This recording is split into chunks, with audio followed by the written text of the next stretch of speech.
Como cuando dices, dedícate a algo que parezca que no estás trabajando. Bueno, pues me dedico, soy tatuador. No es que se te dé un poquito bien el tema de las artes gráficas y del diseño y de la pintura, es que se te da muy bien. O yo me autolimitaba y me decía que no tenía tiempo para dedicarme a eso. Mi proceso de aprendizaje fue completamente autodidacta. Sabía que tenía buenas habilidades en el dibujo y eso había que transformarlo a buenas habilidades tatuando.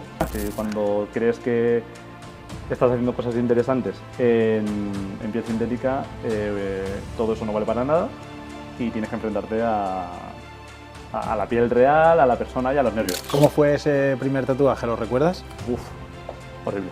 ¿Hay algún código ético de eso que digas, yo esta línea no la traspaso? Sí, cada vez hay más menores que quieren tatuarse y tengo que lidiar con eso. ¿Y qué es lo más raro que te han pedido? Me pidieron tatuar un...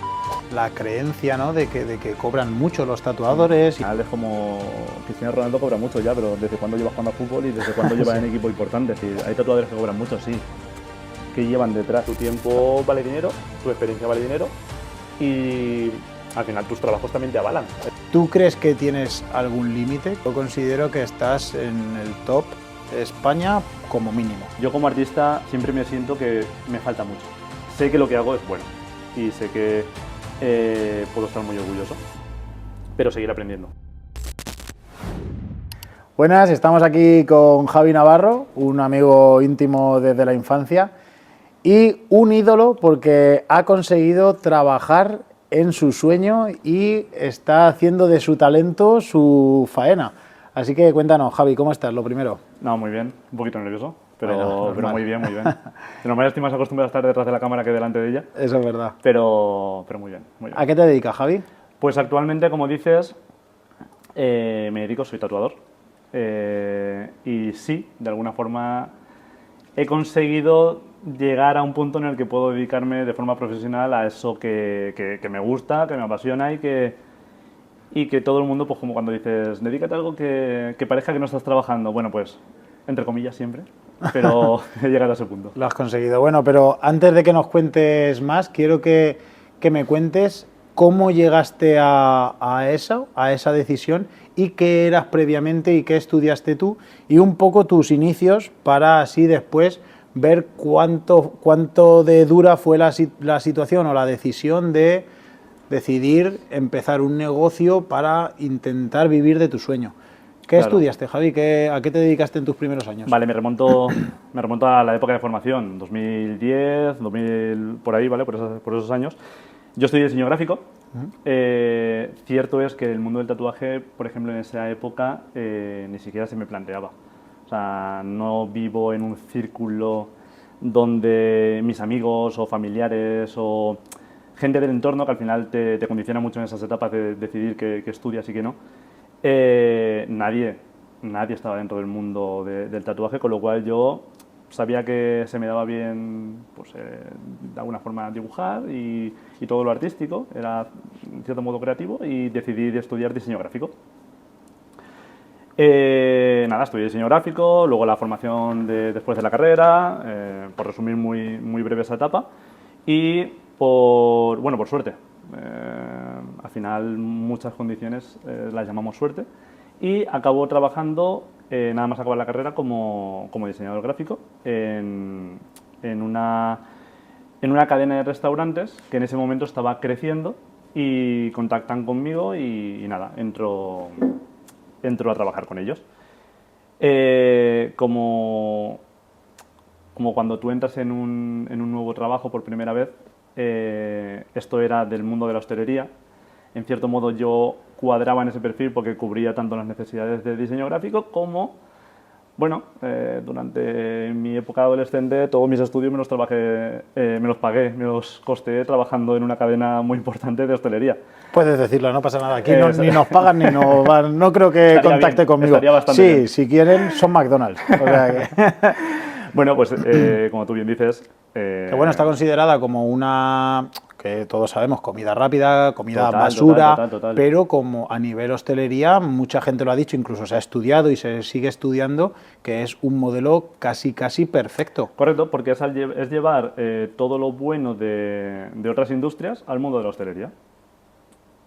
profesionalización de operaciones, etcétera. Entonces, ¿qué pasa? Que yo viví eso desde dentro y además siempre lo viví con ganas de aprenderlo. O sea, sí que es cierto que mucha gente dice, cuando eres joven no piensas en ciertas cosas. Bueno, pues al final la curiosidad de joven también es importante para luego construirte un futuro. Y es que el trabajar dentro de esa empresa tan grande y poder beneficiarte de aprender mucho de sus procesos, puedes aplicarlo en toda tu vida. O sea, es decir, yo los aprendizajes que me lleven McDonald's seguramente los aplique cuando tenga 60 años en algunas cosas porque son cosas que están bien hechas, sencillamente. Entonces, bueno, se cuadraron ciertas cosas y bueno, mi perfil era interesante en ese momento. ¿Tuvo que ver tu pasado en McDonald's para tu contratación en una cadena de restaurantes? Yo creo que sí, te mentiría. O sea, sí, porque evidentemente quien contactó conmigo fue antiguo compañero mío en esa cadena, con lo cual entonces tuvo mucho es importante, tuvo mucho que ver.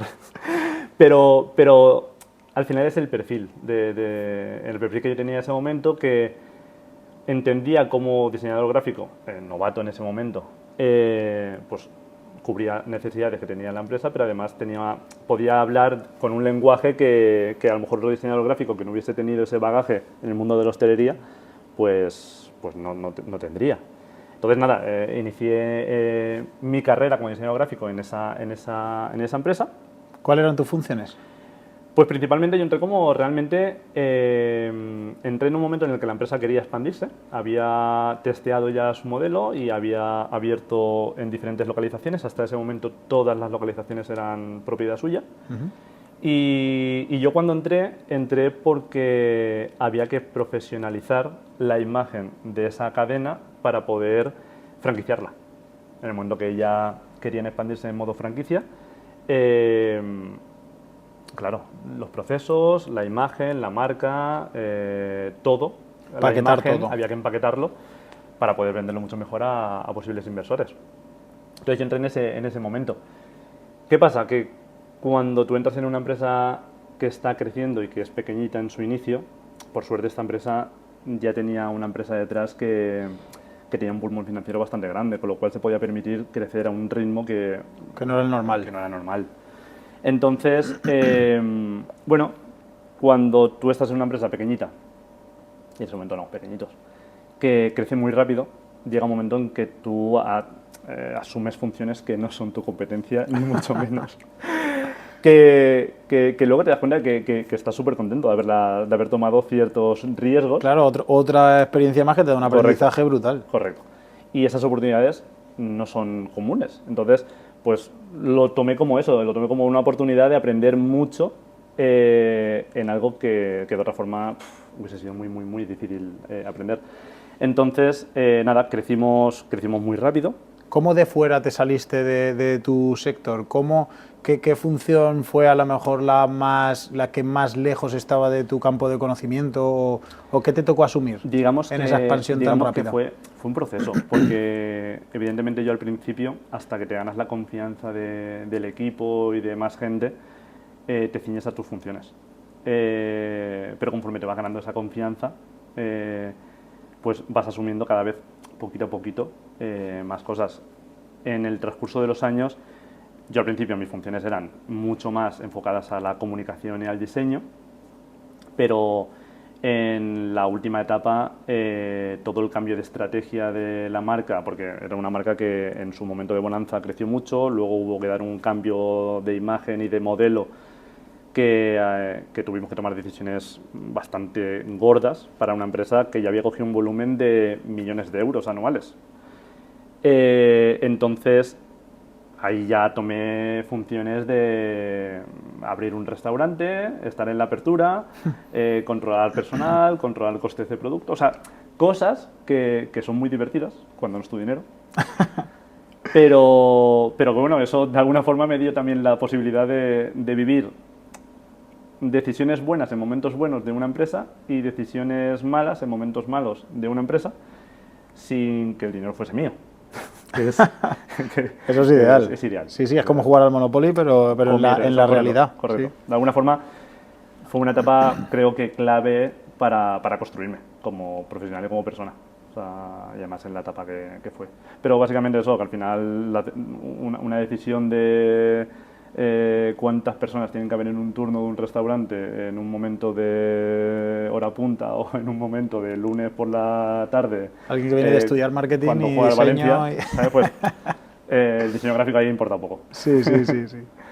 Así que nada, eso. Y entonces, por lo que entiendo, ese modelo finalmente no funcionó o decidiste cambiar o qué No, hiciste. realmente no. Realmente fue las circunstancias la que me ofrecieron la oportunidad de cambiar. O sea, primero fue ese puesto. Al final, yo trabajaba, era joven, tenía un buen trabajo, con una estabilidad horaria buena, con lo cual eso era muy atractivo. Pero al estar dentro de un departamento que veíamos evidentemente cómo funcionaba la empresa y cómo iba, al final los números los llevábamos nosotros, los compañeros. Entonces nosotros veíamos que eso, la gallina de los huevos de oro, por así decirlo, se estaba acabando y lo vimos con una antelación bastante grande porque el decrecimiento de ese negocio fue paulatino y lo pudimos prever. Sabíamos que nuestras horas dentro de la empresa al final estarían contadas porque nuestro salario no se justificaba y éramos prescindibles completamente. Empezaste a actualizar investigar. tu currículum. Correcto. Vamos, o sea, si ves a alguien que actualiza su currículum en LinkedIn muy rápido, es que... Algo ha pasado. Exacto. Si el río suena, agua lleva. Entonces, pasó eso. Pasó que yo en algún momento sabía que ese momento, esa etapa, iba a acabar, más pronto que tarde. No sabía exactamente cuándo, pero iba a acabar. Entonces, pues bueno, ahí empiezas a plantearte ciertas cosas. ¿Y qué es lo que pasa en esa cabecita para que de tener un alto cargo en una empresa importante, con una facturación de millones de euros, con una responsabilidad, con unos estudios detrás, con un bagaje profesional tan grande, que de repente diga, voy a perseguir mi sueño, voy a aprovecharme de mi talento? Porque antes lo has comentado así de pasada, pero yo lo he vivido en primera persona. No es que se te dé un poquito bien el tema de las artes gráficas y del diseño y de la pintura, es que se te da muy bien. Yo probablemente conozca a nadie con el talento que tú tienes dibujando y haciendo lo que haces. Entonces, ¿qué es lo que te hace hacer ese cambio y decir, mira, afronto de golpe mi sueño y voy a por ello? En primer lugar, muchas gracias. Invítame más a esto porque... no es por decir, se puede la ver... autoestima me viene bien, la verdad. Se puede ver en tu Instagram, se puede ver en tus redes sociales los trabajos que haces, lo que has hecho incluso antes de tatuar, los retratos que tienes a lápiz o no sé, Sí, como sí. a carbón o como... Si es que te da igual Con lo que tengas. de imán de los Reyes Magos. Con todo, te he visto dibujar absolutamente con todo, o sea que es realidad. Pero ¿qué es lo que te hace clic en la cabeza para de repente tener esas ganas y esa ilusión por afrontar esto? Realmente es una decisión que de alguna forma te ves obligado a tomar por el camino que estaba llevando y porque principalmente, yo como te he dicho, mi formación es de diseño gráfico y yo realmente, pese a cualquier currículum que yo pudiese poner en LinkedIn, de la experiencia que tenía en un puesto de gestión en una empresa con muchos trabajadores, etcétera, etcétera, mi formación es diseño gráfico. Yo soy diseñador gráfico. ¿Qué pasa? Que en el momento que tú te mueves al mercado y ofreces tus servicios a otras empresas, yo sabía que evidentemente tengo carencias en gestión, no he estudiado empresariales, no he estudiado nada de eso, entonces también hay que ser realista, es decir, he tenido la oportunidad y un privilegio de vivir esas circunstancias, pero no es lo normal. Y yo en una entrevista me van a preguntar por mis competencias y no por las que no son mis competencias. Y sabía que mis condiciones laborales iban a cambiar mucho. O sea, yo había conseguido ciertas condiciones que en otro sitio pues iban a ser muy diferentes. ¿Qué condiciones tenías? Al final... Porque supongo que te refieres sobre todo también a lo económico, al ser... Tanto económico, porque yo era una persona muy joven y tenía un salario que bueno, que hoy en día evidentemente no era un salario descomunal, pero o sea, siempre he valorado que no todo es el salario. Para mí el buen rollo era impresionante en la oficina, el puesto de trabajo está en un lugar increíble Eh, a nivel de horario teníamos muchísima libertad. Al final éramos un poco el equipo cúpula, con lo cual pues tienes ciertas ventajas que un trabajador por cuenta ajena pues quizá no tiene. Y, y eso en otra empresa no lo iba a tener. O sea, o era muy difícil que pudiese volver a tenerlo. Entonces entendí que ya lo había vivido y que ¿Había estado bien? había estado bien y que replicar eso iba a ser muy difícil. Entonces, moverme hacia el mundo de la agencia era algo interesante. Hasta ese momento yo solo había trabajado para una marca. Podía haberme dirigido hacia una agencia y trabajar para otras marcas y formarme más y aprender más del mundo del diseño gráfico, pero sabía que las condiciones laborales eran muy diferentes. O sea, muchas horas y salarios más bajos. Lo veía en mi entorno. Al final tengo un entorno de ese mundo que me permitía verlo. Y luego estaba el que tenía una inquietud, que al final mucha gente me había dicho, ¿por qué no te dedicas a ciertas cosas? Como en Yo, este entre caso ellos. el tema del tatuaje, tú por ejemplo. Sí.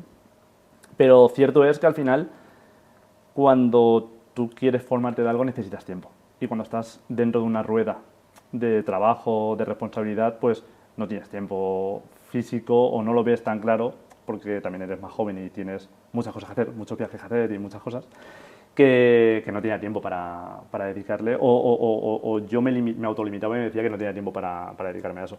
Entonces, cuando acabé mi etapa en esta empresa, decidí darme un tiempo y volcarme en aprender un oficio de cero, porque es un oficio de muchísimos años y que había que aprenderlo de cero.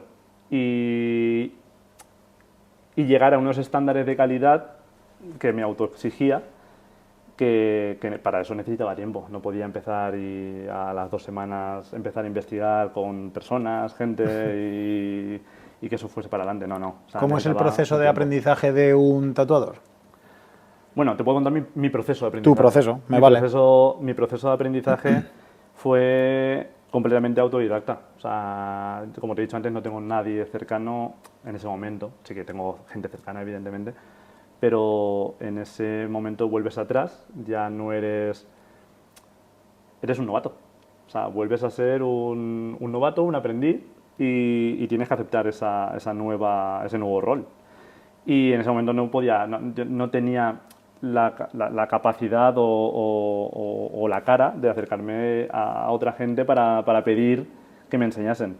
Entonces fue autodidacta. Sabía que tenía buenas habilidades en el dibujo y eso había que transformarlo a buenas habilidades tatuando. Hay transferencia, supongo, Hay ¿no? transferencia, evidentemente, o sea, es decir, no puedes. Sí que puedes, es decir, si te dedicas al mundo del tatuaje, pero no te dedicas a hacer ciertas cosas, evidentemente, tatuar al final es una técnica. Tú puedes saber hacer caligrafía y no saber dibujar, pues dedícate a tatuar caligrafía, por ejemplo. Sí. Pero yo sabía que tenía ciertas habilidades con el dibujo, con lo cual tenía que aprender cómo se traspasaba todo eso a la piel. Entonces, YouTube, tenemos una ventaja increíble con YouTube para todo. Sí, sí, sí. Entonces, pues mucho YouTube y mucha práctica. En casa, piel sintética, máquina y eso que hacía Venden piel sintética para que practiques. Sí, correcto. O sea, al final, yo cuando empecé, pues tuve que investigar también cómo aprender y leía en muchos sitios lo de la piel de cerdo, etcétera. Pero bueno, como todo en esta vida se evoluciona y hay mejores cosas y nada, piel sintética, que al final no deja de ser una lámina de goma de X milímetros y que actúa en cierto modo como la piel. No tiene nada que ver, porque eso ni se queja, ni sangra, ni se mueve, ni se irrita, ni. En fin. ¿Y da por culo? Exacto. O sea, eso es imposible. O sea, realmente no se parece tanto como realmente es, pero sí que te permite al final acostumbrarte a la herramienta. Te permite acostumbrarte a la máquina, a los diferentes tipos de pinceles, cartuchos con los que trabajamos, diferentes tintas, a diferentes mecanizaciones de procesos que tienes que hacer cuando tatúas, sí que son los mismos. Al final tienes que pinchar, trazar, limpiar y eso repetirlo muchas veces hasta que en un punto te sientes con el valor de empezar y vuelves al punto cero otra vez. O sea, es decir, cuando crees que estás haciendo cosas interesantes en piel sintética, todo eso no vale para nada y tienes que enfrentarte a la piel real, a la persona y a los nervios. ¿Cómo fue ese primer tatuaje? ¿Lo recuerdas? Uf, horrible. Horrible, horrible. Además pasa que cuando tienes un punto de autoexigencia, los primeros tatuajes son a gente que conoces. O sea, gente a la que le debes mucho en realidad, porque ahora mirándolo en retrospectiva, esa gente ha confiado algo que va a llevar toda la vida en ti cuando saben que eres un principiante. Ostras, es una responsabilidad que hoy en día todavía sigo teniendo, ¿eh? O sea, es decir, hoy en día todavía sigo sufriendo esa responsabilidad de que mi trabajo lo va a llevar esa persona para siempre. Pero al principio eso es increíble. O sea, al principio los nervios son terribles, pero terribles. Sudores fríos, temblores. Yo no me acuerdo las valerianas que me tomé para poder realizar mi primera palabra. O sea, brutal. ¿Y ahora qué tipos de trabajos haces? Yo realmente me especializo en realismo.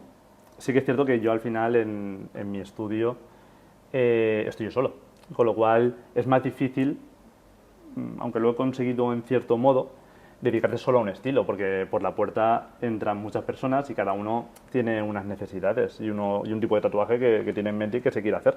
Y tú tienes un negocio que tienes que pagar facturas y tienes que sacar tu sueldo de ahí, con lo cual está muy bien hacer lo que te gusta y disfrutarlo, pero también, evidentemente, tienes que hacer diferentes estilos.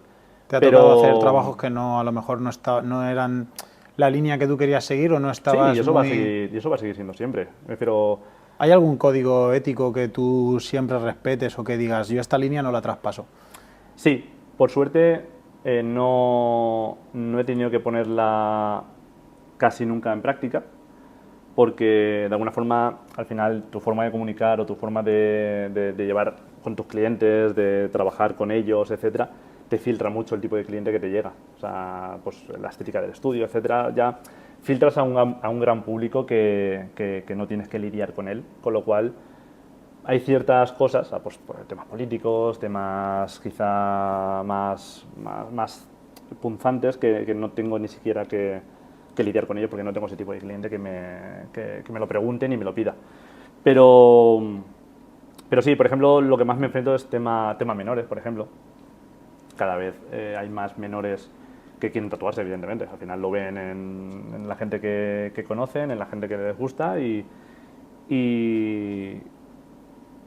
la gente pues quiere tatuarse muy pronto y tengo que lidiar con eso. ¿Pueden tatuarse? Sí que pueden con la utilización del padre, tutor, etcétera. El padre tiene que estar evidentemente en la sesión, pero dentro del pueden luego está la ética de cada uno. Es decir, ¿puede un menor tatuarse? Sí, pero si me viene una persona de 15 años, 16 años que lo que quiere tatuarse veo que es muy probable que se arrepienta, se lo comunicaré al padre, se lo comunicaré al hijo y le voy a decir no por esto y por esto. O sea, antes van mis principios y yo estar tranquilo con lo que hago que tatuarlo, evidentemente. ¿Y qué es lo más raro que te han pedido? Ostras, hay cosas muy raras, ¿vale? Hay cosas muy raras. Lo que te he dicho, ya filtro mucho, con lo cual no me pasan cosas extravagantes, pero hace poquito, jamás diré el nombre ni nada de la persona, no diré nada, pero me pidieron tatuar un pene, además de forma muy educada y sin eso le da seriedad al tema, sin ¿no? broma, no, de verdad, o sea, fue sin broma ni nada, me pareció curioso y de forma muy educada, evidentemente, dije que no era posible. Que hasta aquí habíamos llegado. llegado. Y ahora una pregunta que igual no me contestas desde la sinceridad, sino más bien de la humildad que te caracteriza. Pero, ¿tú crees que tienes algún límite? ¿Crees que...? Porque yo he visto tus trabajos y yo considero que estás en el top España como mínimo. Entonces, tú consideras... mucho hablar, ¿eh? Yo es lo que considero, de verdad. Yo he visto, te lo agradezco, ¿eh? He visto tus trabajos, he visto el nivel de detalle que eres capaz de alcanzar y he visto cómo funcionas y cómo curan esos tatuajes, que alguna vez me has comentado la dificultad que tiene que un tatuaje cure bien. O sea, todo lo que haces y cómo lo haces, Entonces, me gustaría saber cuál sería tu proyección o qué es lo que tienes en mente para tu crecimiento. Pues ahora estoy tercer año de estudio, por fin puedo plantearme ciertas cosas, porque al principio las energías van en el día a día y que todo eso funcione. Yo como artista, al final siempre te sientes, o yo por lo menos, siempre me siento que me falta mucho. O sea, constantemente pienso, me falta mucho. ¿Por qué? Porque como artistas te nutres de otros artistas, ves otros trabajos, sabes el nivel que hay, evidentemente, en España, en Europa, en el mundo. O sea, es increíble lo que hace la gente. Y yo me veo muy lejos de ciertos niveles. Sé que lo que hago es bueno y sé que puedo estar muy orgulloso, pero seguir aprendiendo. Al final, esto es así. O sea, cuando has completado, por así decirlo, el uso de una técnica y sabes que la dominas, hay otra cosa que aprender y otras zonas que no has trabajado. Entonces, para mí todavía es un largo aprendizaje. O sea, no me pongo una meta a nivel tatuaje, pero sí que de alguna forma priorizo mucho mi vida y mi tiempo, y quizá no estoy en ese punto o en ese momento de dedicarle tanto tiempo al tatuaje como para salir De lo que estás a haciendo nivel ahora. de repercusión, me refiero, ¿sabes? A nivel de repercusión. Estoy muy contento con el trabajo que estoy siguiendo. Es una línea ascendente, progresiva, despacito, pero sin pausa. Al final es que siempre también está la creencia, ¿no?, de que cobran mucho los tatuadores y de que, bueno, es un tema que, oye, que yo, por ejemplo, una de las recomendaciones que te daba era por lo que yo veía que se podía ganar dentro del tatuaje. Pero es que luego es verdad que, claro, no es lo mismo los trabajos que tú haces que el trabajo que hace alguien que no tiene ese nivel de Claro. precisión o de detalle. Entonces, ¿cómo consideras tu evolución en cuanto a los precios que has podido hacer o cómo te consideras en comparación de otros tatuadores o cómo ves que estás en el mundo del tatuaje? Pues me considero barato. Me considero barato. No es que me considere barato. Creo que estoy en un rango de precios con el que me siento cómodo, con el que sé que puedo desarrollar trabajos interesantes. Y sí que es cierto que ya hay una experiencia detrás. Yo al final llevo tatuando desde 2020. Es muy poco tiempo. O sea, es muy poco tiempo y tú sabes que detrás de muchos tatuadores y que al final es como Cristiano Ronaldo cobra mucho ya, pero ¿desde cuándo lleva jugando a fútbol y desde cuándo lleva Sí. en equipo importante? Pues esto pasa igual. Es decir, hay tatuadores que cobran mucho, sí. ¿Qué llevan detrás? O sea, cuánta experiencia, cuánto han hecho y todo eso se paga. Yo llevo muy poquito tiempo, pero sí que es cierto que creo que estoy en un nivel que bueno, o sea, poco a poco he ido ajustando los precios y que llegará un momento que, pues ojalá, cobre como esa gente que se pone. ¿Qué precio está ahora Más o tus menos, para que te hagas tatuajes? una idea, depende, depende mucho del trabajo, etcétera, pero las sesiones de unas 5 horas, yo no suelo trabajar sesiones muy largas, no me gusta.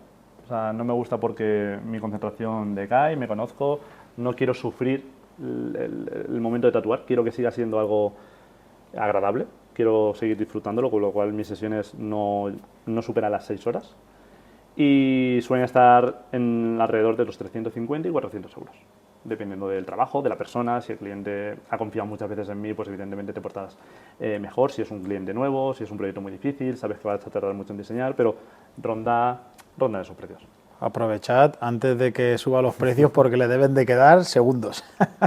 No, pero sí que es cierto, al final tu tiempo vale dinero, tu experiencia vale dinero y al final tus trabajos también te avalan. Es decir, si tú sabes que tus trabajos están quedando bien, están curando bien y es algo que es para toda la vida, ese valor tiene un precio. Es uno de los sectores en los que se valora muchísimo la experiencia y no tanto a lo mejor el material, porque al final gasta el mismo material alguien como Sí. tú que alguien que hace auténticos desastres. Sí. La diferencia es lo que tú haces. Entonces, quería saber un poco también qué márgenes se manejan en esto y cómo lo gestionas tú. A ver, los márgenes, es difícil hablar de márgenes en este tipo de negocio porque el margen es enorme, en realidad, ¿vale? Porque el coste de producto, de aprovisionamiento de un tatuaje es relativamente barato. O sea, cualquiera se lo puede permitir. Tú te puedes comprar una máquina, comprarte material y por mucho que sea de primera calidad, al final no deja de ser Barato. barato para lo que estás haciendo. Entonces, claro, es muy jugoso decirte, no, tengo un margen del 90% o del 95%. Ya, no es real. Aunque sea la realidad. Claro, no, pero al final, ten en cuenta que al final están pagando tu experiencia, lo que tú haces y realmente el producto no es el aprovisionamiento que tú tienes, sino eres tú. Sí, sí, que eso es incalculable. Claro, entonces, sí que es cierto que, bueno, es una creencia, creo que no se tiene en cuenta muchas veces todo lo que hay detrás de un tatuaje y todo lo que siente quizá el tatuador a la hora de afrontar un trabajo que sabe que para ti es para toda la vida. Y igual que un cirujano cuando te... Es un ejemplo bastante radical. Yo tengo una admiración increíble a los cirujanos, o sea, al final a cualquier médico, enfermero, etcétera, que salve una vida, pero lo que tú estás haciendo también va a tener una repercusión en la vida de esa persona, en su autoestima y en muchas cosas, con lo cual ese riesgo también tiene un precio. O sea, tienes que hacerlo bien. Sí, sí, eso ya lo decía Máximo Décimo, ¿no? Lo que hacemos aquí tiene su eco en la eternidad o algo así, ¿no? Entonces, claro, estamos hablando de márgenes muy altos, por supuesto, pero luego son muchas horas detrás. Entonces, por eso digo que no es como un restaurante o otro tipo de negocio, que a lo mejor el margen de beneficio sí que es muy importante porque más ajustado. necesitas cuadrar muy bien esa parte. Aquí necesitas cuadrar bien tus horas, para tener tus costes bien calculados y con eso tira para adelante, pero al final son tus horas, que es más fácil de gestionar que... ¿Alguna vez te has planteado el dejarlo o te has saturado de ser un trabajo estresante mentalmente, en el que tienes que mantener mucho la concentración? ¿Alguna vez has tenido momentos de flojedad que digas, uy, a pesar de que económicamente puede ser muy rentable, no sé si me compensa el estar aquí? No ha llegado a ese punto, ni mucho menos. O sea, creo que siempre me compensa. Evidentemente tienes malas experiencias. Lo que te comento que sí que tienes un nivel de exigencia y cuando tienes un trabajo a lo mejor que tú sabes que es un trabajo que es potencialmente bueno y que eso va a nutrir mucho tu portfolio y de repente la piel no se comporta como tú quieres o enrojece demasiado o no puedes meter todos esos detalles o esos matices que tú quieres trabajar, evidentemente es un momento de frustración porque además tú estás trabajando y trabajando estás en silencio contigo mismo y estás pensándolo mientras estás haciéndolo y estás diciendo, madre mía, este trabajo no me está quedando como quiero y es una putada, claro. O sea, al final eso sí. O sea, quieres que salga lo mejor posible y habías apostado por ese trabajo para que sea uno de las... Que tenga repercusión. Claro, como uno de los proyectos principales o uno de los proyectos interesantes que la gente vea y diga, oye, qué bien lo hace, ¿sabes? Entonces, en esos puntos sí que floqueas un poco de decir, bueno, te machacas tú mismo, decir, joder, podría haberlo hecho mejor o tal, o que podría haber cambiado, etcétera. Pero no, nunca ha sido tanto como para decir, ostras, no valgo para esto. No, creo que esto va a seguir siendo así siempre. O sea, siempre voy a tener esa sensación, seguramente. O sea, no va a acabar nunca. Entonces tengo que vivir con ella. O sea, pero no. O sea, me encanta lo que hago, me encanta la sensación de tatuar, me encanta la sensación de estar trabajando 4, 5, 6 horas y que a mí se me pasen como 20 minutos. O sea, puedo no comer, puedo no beber. Eso es esa sensación es maravillosa. Esa sensación de máxima concentración en la que realmente en este momento eres feliz porque no piensas en nada más. O sea, y por eso me siento un privilegiado. Luego con los tatuadores pasa una cosa un tanto peculiar que debe de ser pocos sectores en los que pase eso. Que hay muchas veces que no depende tanto del trabajo que hagas para que tenga repercusión, hablo, y para que eso te proyecte tu carrera, sino a quién se lo hagas. Sí. Hay muchos tatuadores que se han dado a conocer por haber tatuado a un futbolista, sobre todo, a una persona famosa o a X celebridad, que eso te da un empujón que te dispara. Y te dispara absolutamente, a pesar de que incluso tus trabajos no tengan ni que ser tan buenos como los que podrían ser los de otro tatuador. Entonces, ¿tú alguna vez te has planteado buscar eso o prefieres seguir No. trabajando en tu línea, que venga la gente porque de verdad le motive y Claro. que... Ten en cuenta que al final, ¿cuántos músicos buenos de conservatorio no han pensado que ese reggaetón... Es verdad que Despacito lo podrían haber hecho ellos. Exacto. Entonces, no, al final entiendes que al final cada uno lleva su estrategia, cada uno lleva su carrera profesional como quiere y como va a ser feliz realmente. Quizás si pasan ese tipo de cosas o buscas ese tipo de cosas, todo lo que va alrededor de ese estilo de vida, de más repercusión, más... Al final estar en la palestra y estar siempre ahí conlleva otras cosas. Conlleva que quizá tengas que estar pues más constantemente viajando para seguir demostrando que eres ese tipo de persona pública, ¿no? Que además incrementa el valor de sus tatuajes porque, bueno, o sea, he tatuado a esta persona, ya tengo que seguir tatuando a otra persona porque si no, no se va a validar el primero que he tatuado. Pero en ningún momento es lo que busco. Al final todo esto es de respetar 100%, cada uno lleva su estrategia. Mi estrategia es diferente porque mi estilo de vida es diferente y yo quiero que mi trabajo se acomode también a mi estilo de vida. Yo valoro mucho pues un poco la tranquilidad de mi día a día, de hacer lo que me gusta, de dedicar el tiempo a lo que me gusta, de aprender cosas nuevas, de poder entrenar por la mañana con mi mujer y estar siempre pues en el entorno de por aquí y no depender de quizá una exposición mayor. O sea, ya te digo, o sea, quizá lo intento y no lo consigo.